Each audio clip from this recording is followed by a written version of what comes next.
எல்லோருக்கும் வணக்கம். சமீபத்திய யூஎஸ் பெட்ரோ டாலர் நியூஸ்னால ஷேர் மார்க்கெட்ல இருக்கிற நிறைய பேர் பயந்து போயிருக்கோம். என்ன காரணம் அப்படின்னா, ஒரு நண்பர் சொல்றாரு, ஏற்கனவே ஷேர் மார்க்கெட்ல ரொம்ப அளவுக்கு அதிகமான கடன் இருக்கு. அது போக இப்ப யூஎஸ் பெட்ரோ டாலர் அக்ரிமெண்ட்டை சவுதி அரேபியா 50 வருஷத்துக்கு அப்புறம் மறுபடியும் ரெனியூ பண்ணிக்கல. அப்ப இது அமெரிக்காவுக்கு மிகப்பெரிய பிரச்சனையா ஆகி உலக ஷேர் மார்க்கெட்லயே மிகப்பெரிய பிரச்சனை வரலாமே அப்படின்ற மாதிரி யோசிச்சுட்டு இருக்காப்ல. முதல் விஷயம் என்னன்னா, இந்த அமெரிக்கா இந்த யூஎஸ் பெட்ரோ டாலர் டிரான்சாக்ஷன்ஸை நம்பி இல்லை. அதாவது 1974ல இந்த அமெரிக்காவும் ஒபெக் கண்ட்ரிஸ் கூடயும் நிறைய டீல் போட்டிருக்காங்க.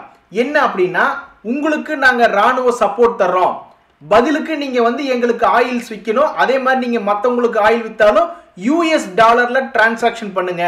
அப்படி அத்தனை யூஎஸ் டாலர் வாங்கி வச்சுக்கிட்டு நீங்க என்ன பண்ணுவீங்க? ஆயில பூரா வித்துட்டீங்க, அதுக்கு பதிலுக்கு உங்களுக்கு யூஎஸ் டாலர்ஸ் தர்றாங்க. அப்புறம் அதை வாங்கி வச்சு நீங்க என்ன பண்ணுவீங்க? அதையும் கொண்டு வந்து அமெரிக்கால இன்வெஸ்ட்மெண்ட் பண்ணுங்க அப்படின்ற மாதிரியான ஒரு ஒப்பந்தம் போட்டிருக்காங்க. அந்த ஒப்பந்தம் இன்னைக்கு 50 வருஷம் கழிச்சு முடிஞ்சிருச்சு. இப்ப இதை ரெனியூ பண்ணா எந்த பிரச்சனையும் யாருக்கும் இல்லை. ஏற்கனவே இருக்கக்கூடிய டிரான்சாக்ஷன்ஸ் டீல்ஸ் அப்படியே போய்கிட்டு இருக்கும். இப்ப அந்த மாதிரி ஒப்பந்தம் இல்லை, நாங்க ரெனியூ பண்ணல அப்படின்னு சவுதி அரேபியா சொல்லியிருக்காங்க. இதனால என்ன பெருசா பிரச்சனை ஆக போகுது அப்படின்றது பாக்குறதுக்கு முன்னாடி, அடிப்படையா அமெரிக்க பொருளாதாரம் அப்படின்றத இந்த உலகத்திலேயே மிக பெருசு. எல்லா நாடுகளும் அமெரிக்காவோட மோஸ்ட்லி வர்த்தகம் பண்ணிட்டு இருக்காங்க. அமெரிக்காவும் எல்லா நாடுகளோடையும் வர்த்தகம் பண்ணிட்டு இருக்கு. அவங்களுடைய எக்கனாமி அப்படின்றது பாத்தீங்கன்னா, அடேங்கப்பா 28 ட்ரில்லியன் அமெரிக்கன் டாலர் அவங்களுடைய ஜிடிபி மட்டும். சரி, இப்ப சவுதி அரேபியா பொறுத்த வரைக்கும் அவங்க எவ்வளவு சேல்ஸ் பண்றாங்க, அவங்களுக்கு எவ்வளவு டாலர் இன்ஃப்ளோ வருது அப்படின்ற மாதிரி நீங்க பாத்தீங்கன்னா ஒன்னும் பெருசா இல்ல. அவங்களுக்கு 1 ட்ரில்லியன் அமெரிக்க டாலர் கூட உள்ள வரல. வெறும் 1/4 ட்ரில்லியன் டாலர் தான் அவங்க யூஎஸ் டாலர்ல டிரான்சாக்ஷனே பண்றாங்க. அப்ப அதை கம்பேர் பண்ணும் பொழுது யூஎஸ் டாலர்னுடைய ஸ்திரத்தன்மைக்கு இது ஒன்னும் பெரிய விஷயமே கிடையாது. அது மட்டும் இல்ல, உலக அளவுல பல நாடுகள் மற்ற நாடுகளோட வர்த்தகம் பண்ணுது.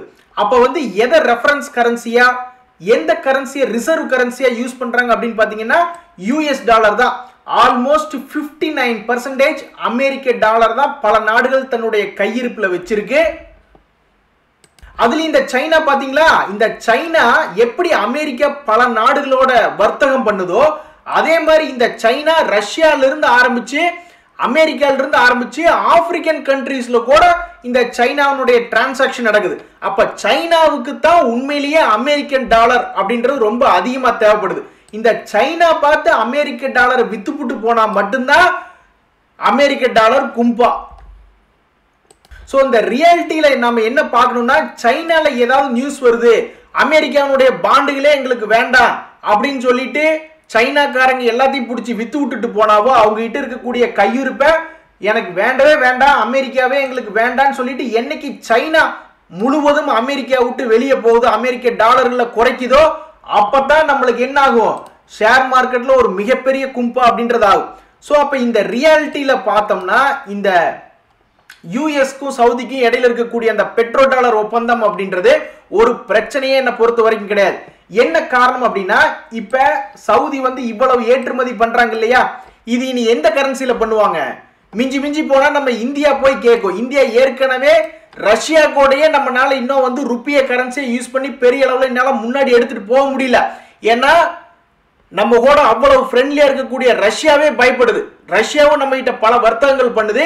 இருந்தாலும் உங்ககிட்ட நான் இந்திய கரன்சில நான் டிரான்சாக்ஷன் பண்ணி அத்தனை இந்திய கரன்சி வாங்கி வச்சு நான் என்னப்பா பண்ண போறேன்? நான் கொண்டு உங்க நாட்டுக்கோட ஏதாவது இன்வெஸ்ட்மெண்ட் பண்ண போறேன்னா இல்ல, பெருசா இன்வெஸ்ட்மெண்ட் பண்றது இல்ல. உங்களுடைய பொருட்களை நான் அதிகமா இறக்குமதி பண்றேன்னா கொஞ்சம் பண்ணிட்டு இருக்க, உண்மைதான். அப்ப ரஷ்யாவே இவ்வளவு யோசிக்குதுன்னா, அப்ப இந்த சவுதி அரேபியா மற்ற கரன்சிகளை, அதாவது அவங்க கிட்ட இருக்கிற க்ரூட் ஆயில விற்கிறாங்க, பதிலுக்கு திருப்பி வாங்கும் பொழுது அமெரிக்க டாலர் வாங்காம இந்திய ரூபாயை வாங்கி வச்சுக்கிறாங்க, அல்லது வேற என்னத்தையாவது வேற ஏதாவது ஜப்பானீஸ்னுடைய எண்ணெய் வாங்கி வச்சுக்கிறாங்கன்னா, அதனால அவங்களுக்கு என்ன பிரயோஜனம்? அந்த கரன்சி வாங்கி வச்சுட்டு அவங்க மறுபடியும் அதை எங்க கொண்டு இன்வெஸ்ட்மெண்ட் பண்ணுவாங்க? சோ இது போன்ற பல கேள்விகளுக்கு சவுதி அரேபியாவை இன்னும் ரொம்ப ஸ்ட்ராங்கா இன்னும் பதில் சொல்லல. அதனால என்னை பொறுத்த வரைக்கும் ரியாலிட்டியில பார்க்கும் பொழுது இந்த ஒப்பந்தம் வேணா முடிஞ்சிருக்கலாம், பட் பெரும்பாலான டிரான்சாக்ஷன்ஸ் உடனே வேற டாலர்ல நடக்க போகுதா? கிடையாது. இதுல மிஞ்சி மிஞ்சி போனா ஒரு 10% இது யூஎஸ் டாலர் இல்லாம வேற ஏதாவது கரன்சில டிரான்சாக்ஷன் நடக்கிறதுக்கு வாய்ப்பு இருக்கு. பட் என்ன பொறுத்த வரைக்கும் இதுல பெரும்பாலும் யூஎஸ் டாலர்ல தான் மறுபடியும் டிரான்சாக்ஷன் நடக்கும். மேபி இந்த ஒப்பந்தம் அப்படின்றது எக்ஸ்பைரி ஆயிடுச்சு, இந்த ஒப்பந்தம் இல்லாமையே யூஎஸ் டாலர்ல தான் டிரான்சாக்ஷன் நடக்க போகுது அப்படின்றது என்னுடைய ஒப்பீனியன். ஸோ நம்ம நண்பர் கேட்டிருக்கார் என்னுடைய ஒப்பீனியன் என்ன அப்படின்ட்டு. என்னை பொறுத்த வரைக்கும் இது செய்திகள்ல ஜியோ பாலிட்டிக்கல் லெவல்ல இது யூஎஸ்க்கு அமெரிக்காவுக்கு ஒரு தலைவலி. திடீர்னு சைனா என்கி இது மேல வந்துருமோ, திடீர்னு நிறைய கண்ட்ரியை சேர்ந்து இந்திய ரூபாயை வந்து ஒரு ரிசர்வ் கரன்சியை ஒரு ரெஃபரன்ஸ் கரன்சியை யூஸ் பண்ணிக்குமோ அப்படின்ற மாதிரி ஒரு ஜியோ பாலிட்டிக்கலா ஒரு டென்ஷனே ஒளிஞ்சு, மற்றபடி என்னை பொறுத்த வரைக்கும் இந்த டிரான்சாக்ஷன்னால டாலருக்கு மிகப்பெரிய வீக்னஸ், எல்லாரும் பெரிய அளவில் பயப்படுற மாதிரி இருக்கிற மாதிரி எனக்கு தெரியல. மேபி ஒரு 2 மாசம் கழிச்சு ரிவ்யூ பண்ணி பார்த்தா தெரிஞ்சிடும். இப்ப பயப்பட எல்லாம் இப்ப தலையில துண்டை போட்டு கோந்துக்கிட்டு இருக்காங்க, ஐயோ அப்படின்னு பயந்துட்டு இருக்காங்க. அப்ப 2 மாசம் கழிச்சு பார்க்கும்போது உண்மையிலேயே அந்த மாதிரி உலகத்துல அமெரிக்கால இது ஏதாவது பெரிய பாதிப்பு எடுத்திருக்கா அப்படின்ற மாதிரி பார்க்கணும். 2-3 மாசம் கழிச்சு எதுவுமே ஆகலினா ஜஸ்ட் இந்த ஒப்பந்தம் தான் கேன்சல் ஆயிருக்கு, மற்றபடி டிரான்சாக்ஷன்ஸ் அப்படின்றது இன்னுமே அமெரிக்க டாலர்ல தான் போகுது. அதனால ஒன்றும் பெரிய பிரச்சனை இல்லை அப்படின்ற மாதிரி தான் ஒரு முடிவுக்கு வரணும் அப்படின்றது என்னுடைய தாழ்மையான கருத்து. இங்க பாருங்க ஒரு சிங்க குட்டிய, அதாவது ஷேர் மார்க்கெட்ல அந்த சீசனுக்கு தகுந்த மாதிரி ஷேர்ஸ் வாங்கினாதான் ஜெயிக்க முடியும். ஸோ ஒரு உதாரணத்துக்கு வெயில் காலம் வருதா, ஏசி ஸ்டாக்ஸா பார்த்து வாங்கணும் அப்படின்ற மாதிரி. தீபாவளி வருதா, அப்ப தீபாவளிக்கு தகுந்த மாதிரி என்னென்ன ஸ்டாக்ஸ் மேல் நோக்கி வரலாம், அதாவது கன்சப்ஷன் ரிலேட்டடா இந்த ஏசி அதிகமா விற்கிறாங்க, தங்க நகை எடுக்கிறாங்க அப்படின்ற மாதிரி பலதும் செலவழிக்கிறாங்க இல்லையா. அப்ப எந்த பங்கு மேல் நோக்கி வரலாம் அப்படின்ற மாதிரி யோசிச்சு எடுக்கிறதுக்கு இன்னும் டைம் இருக்கு. இப்ப இடையில வந்து பட்ஜெட் இருக்கு. ஸோ பட்ஜெட்ல வந்து ஏதாவது ரயில்வே துறை பங்குகள் அல்லது டிஃபென்ஸ் பங்குகள் அல்லது ஸ்பேஸ் ரிலேட்டடா அந்த மாதிரி ஏதாவது பங்குகளை யோசிச்சு எடுக்கிறதா ஃபர்ஸ்ட் வேலை அப்படின்றது என்னுடைய கருத்து. அதுக்கு அடுத்தது தான் இரண்டாவதா தான் இந்த தீபாவளி வருது, தீபாவளிக்கு இன்னும் 2-3 மாசத்துக்கு மேல இருக்கு அப்படின்றது. ஆனா இவர் உண்மையிலேயே சூப்பரா யோசிச்சிருக்காங்க, ரொம்பவுமே அட்வான்ஸ்டா யோசிச்சிருக்காப்ல. நண்பர்களே, நீங்க உண்மையில சொல்ல போனா இந்த US petro dollar agreement expiry ஆயிடுச்சு அப்படின்னு நீங்க அதை பத்தி யோசிச்சு பயப்பட வேண்டாம். நீங்க யோசிச்சு பயப்பட வேண்டியதெல்லாம் மிஸ்டர் சதீஷ்குமார் அவர்களை பார்த்துதான். ஏன் அப்படி அவர் சொல்றாரு அப்படின்னா, அவரை பார்த்து நம்ம ஏன் பயப்படணும் அப்படின்னா, மார்க்கெட் வந்து கீழே தொப்புன்னு கீழே உழுகாதுங்க. அது எப்போ உழுகுன்னா நான் என்னைக்கு போய் வாங்குறனோ அன்னைக்கு தான் ஷேர் மார்க்கெட்டே கிராஷ் ஆகும். நான் நாளைக்கு போய் இன்வெஸ்ட்மெண்ட் பண்ண போறேன் அப்படின்னு சொல்றாப்ல. மேபி இந்த ஒரு காரணத்துக்காக நம்மளுடைய பொசிஷன்ல எட்ஜ் பண்ணி வச்சுக்கிறது நல்லதோ அப்படின்னு எனக்கு தோணுது. நண்பர்களே, தற்போதைய இதுக்கு முந்தைய கவர்மெண்ட் மறுபடியும் ஜெயிச்சு இப்ப கண்டினியூ ஆகிறதுனால இதுக்கு முன்னாடி எந்த ஷேர்ஸ் எல்லாம் கீழே இறங்குச்சோ அவனுக்கெல்லாம் திருப்பி மேலே ஏறானு. இந்த மசகான் ஸ்டாக் அப்படின்ற ஷேர் அது மாதிரி தான். அவன் தொடர்ந்து கீழ் நோக்கி போய்கிட்டு இருந்தான் எலெக்ஷன் பீரியட்ல. அதுக்கப்புறம் மறுபடியும் ஒரு மாதிரி இல்ல, இந்த கவர்மெண்டோடைய பாலிசி ப்ரீவியஸ் கவர்மெண்டோடைய பாலிசி ஒத்து தான் போகும் அப்படின்ற ஒரு நியூஸ் வந்துட்டதுனால இவன் 14% மேலே ஏறி இருக்கான். கடந்த ஒரு வருஷத்துல மட்டும் இவன் 266% லாபம் அப்படின்ற சம்பாரிச்சு கொடுத்துருக்கான். ஸோ என்னை பொறுத்த வரைக்கும் இது பட்ஜெட் சமயத்தில் மேல் நோக்கி ஏறக்கூடிய வாய்ப்புடைய ஷேர்கள் அப்படின்னு லிஸ்ட் எடுத்து பார்க்கும்பொழுது இந்த மசகான் டாக் அப்படின்ற ஷேரும் ஒன்றா வர்றதா தான் நான் பார்க்குறேன். ஸோ இப்போ இருக்க ப்ரைஸும் சரி, அல்லது இங்கிருந்து ஒரு 20%, 40, 60 எத்தனை பர்சன்டேஜ் இறங்கினாலும் மறுபடியும் இது ஒரு ஃபோக்கஸில் இருக்கக்கூடிய பங்காக தான் நான் பார்க்குறேன். ஒரு நண்பர் யோசிக்கிறாப்ல, மாசம் 10,000 ரூபாய் LIC MF large cap mid cap ஃபண்ட்ல போடலாமா அப்படின்ற மாதிரி யோசிச்சுட்டு இருக்காப்ல.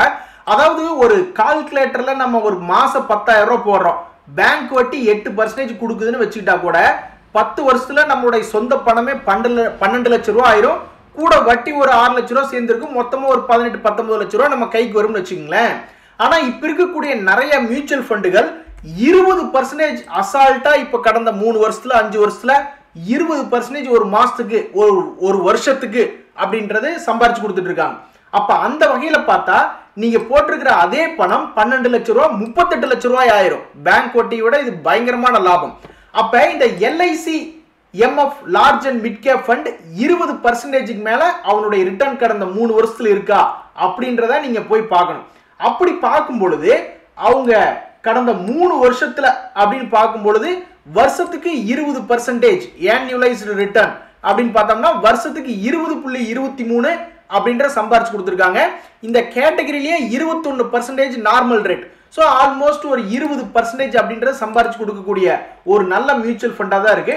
ஸோ 20.12 அப்படின்றத நம்ம போட்டு பார்க்குறோம். 20.23 அப்போ 20.23 கடந்த 3 வருஷத்துல சம்பாரிச்சு கொடுத்துருக்காங்க.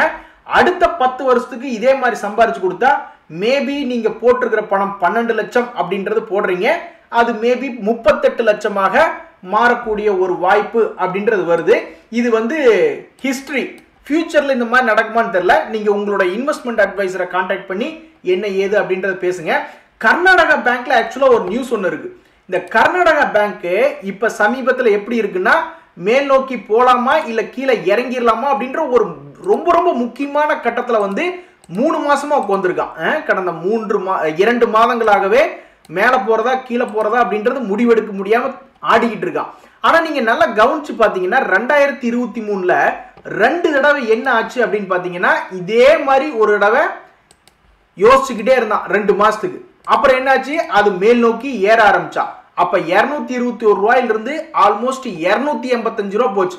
அப்ப யாராவது லாபம் புக் பண்ணியிருந்தாங்கன்னா இப்ப மறுபடியும் போய் எடுக்கிறதுக்கு ஒரு சான்ஸ் அப்படின்றது என்னுடைய கணிப்பு. அதே மாதிரி 2023ல மறுபடியும் இன்னொரு இடம் என்ன பண்ணியிருந்தான்னா ஆரம்ப கட்டத்தில் இதே மாதிரி ஒரு பிரேக் அவுட் ஆன சமயத்தில் 143 ரூபா இருந்த ஷேர் ஆல்மோஸ்ட் 254 ரூபா போயிட்டு தான் அப்புறம் கீழே இறங்கினா. ஸோ அப்போ இப்போ என்ன நடக்குது அப்படின்னா இந்த 2024ல இப்படி ஒரு லாபம் சம்பாரிச்சு கொடுத்த சான்ஸ் நடக்கவே இல்லை. அப்ப இப்ப ஜூன் அல்லது ஜூலை மாசத்துல இவனுக்கு நல்லது நடக்குமா, இவன் இப்படி பிரேக் அவுட் ஆவானா?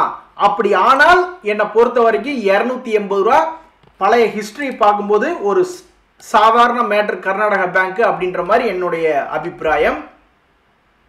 இந்த தீபாவளி ஸ்டாக்ஸை பத்தி இப்பதான் நம்ம பேசணும். அது ஃபர்ஸ்ட் பட்ஜெட் ரிலேட்டடான செக்டர் தான் இப்போ ஃபோக்கஸ்ல இருக்கு. அது முடிஞ்சதுக்கு அப்புறம் தான் தீபாவளிக்கு போகணும், அதை கான்சென்ட்ரேட் பண்ணும் அப்படின்றது என்னுடைய கருத்து.